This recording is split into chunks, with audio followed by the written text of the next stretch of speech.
Hey, what's up, everybody? We are looking at a 2015 American Silver Eagle.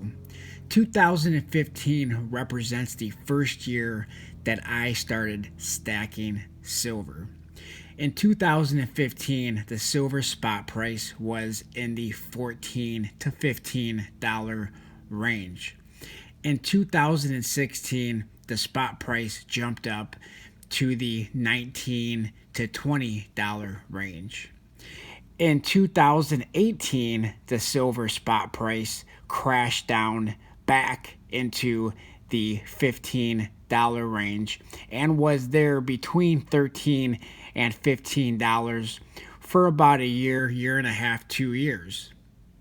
And now we are starting to see the silver spot price once again jump up into the $20 to $25 range. It has not hit $25 yet, but it looks like it is going to be there soon. Possibly going to $30, possibly going to $40. We do not know.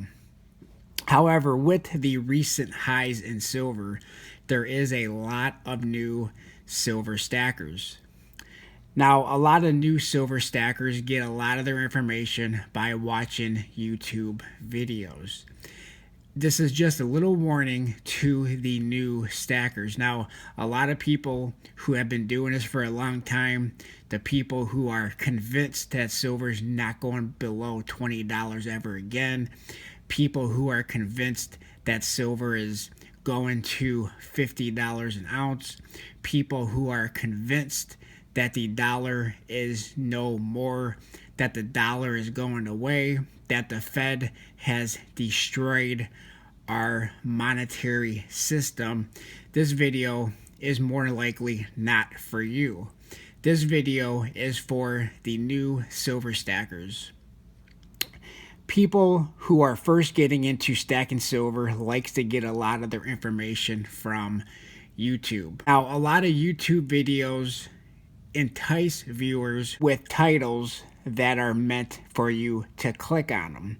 A lot of YouTube videos are entertaining and are meant for entertainment purposes.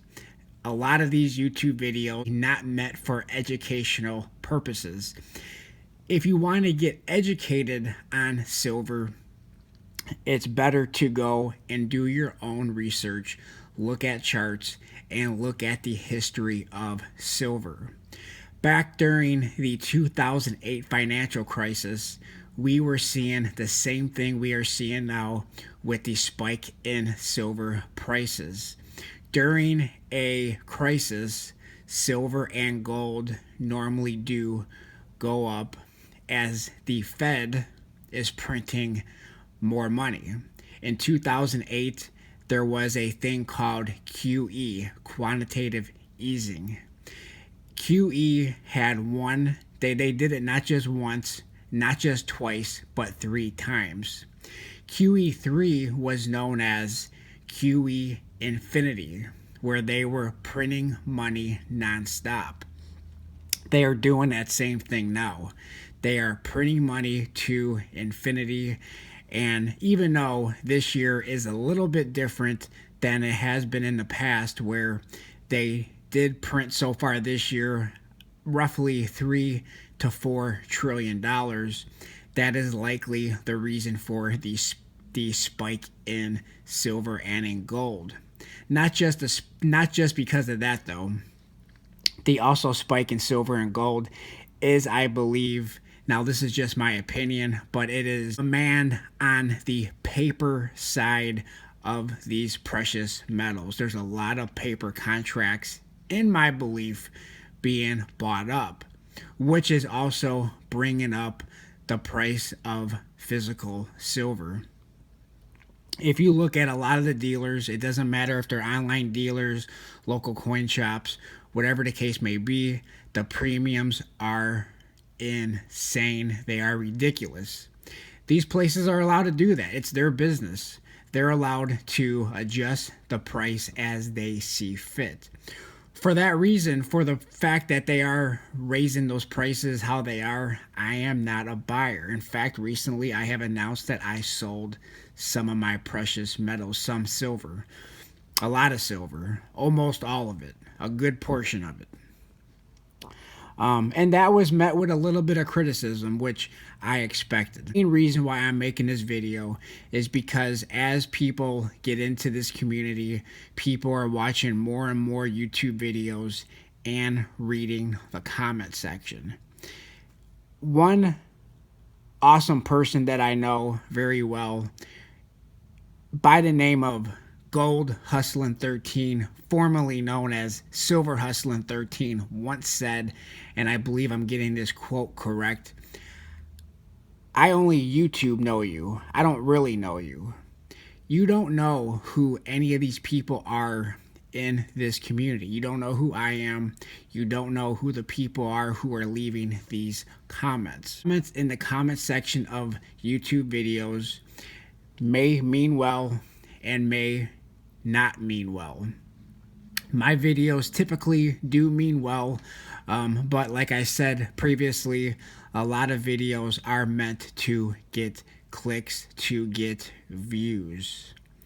So when watching YouTube videos, just know that most of the people do not know exactly where the price of silver is going. Silver can continue to go up for a while, and then all of a sudden the dollar could get stronger and silver could go down, and quickly. When silver is on a downtrend, it tends to be on a downtrend really rapidly, and it could go from $30 to $40 in about a week or two, all the way down to $15, $16, $17. Then one day when you want to sell, you are going to potentially take a loss. Now, silver may not ever go back down to $15, $16, $17. It indeed may not go below $20 ever again. But history, if we look at history, and history a lot of times repeats itself, not always, but in the case of silver, history normally does repeat itself. And if you look at the last 2 times, in fact, the only 2 times that silver has been up to $40 to $50 an ounce, it has crashed down every single time. This video is not trying to discourage you from buying silver. You have to do it with some caution, knowing that silver could go down, and very quickly, at any moment. Silver could go up to $30. It could go up to $40. Premiums are outrageous. If you spend $30 or $40 on 1 ounce of silver, when the time comes when you may want to, or if you need to sell, you may take a loss in dollar terms. You may take a major loss when it comes to transferring that silver back into fiat, and in a large way. So this is just a little warning to the new stackers. Let me know what you guys think in that comment section below. And for the new stackers, reading them comments, just know, take every comment with a grain of salt, because you do not know who those people are leaving those comments. A lot of people may mean well. A lot of people may or may not be trying to sell something. So I am speaking from experience, because I did buy a lot of silver in 2016 and took a loss on some of the premium bullion that I bought, because I put all of my eggs in one basket, had bills I had to pay, so I had to liquidate some of my silver.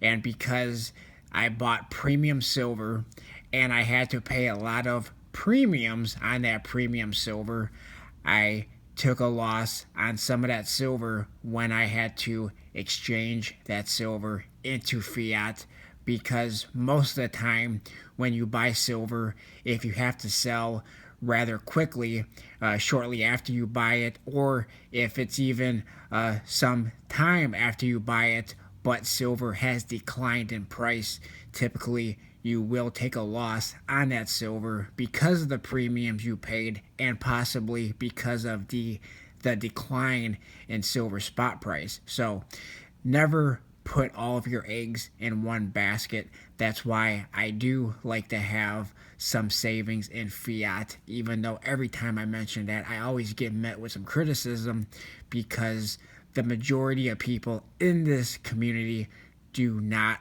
like fiat for good reasons or for not so good reasons.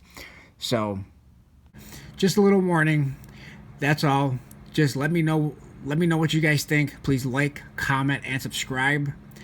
And I will talk to everybody on my next video. Thanks a lot, everyone.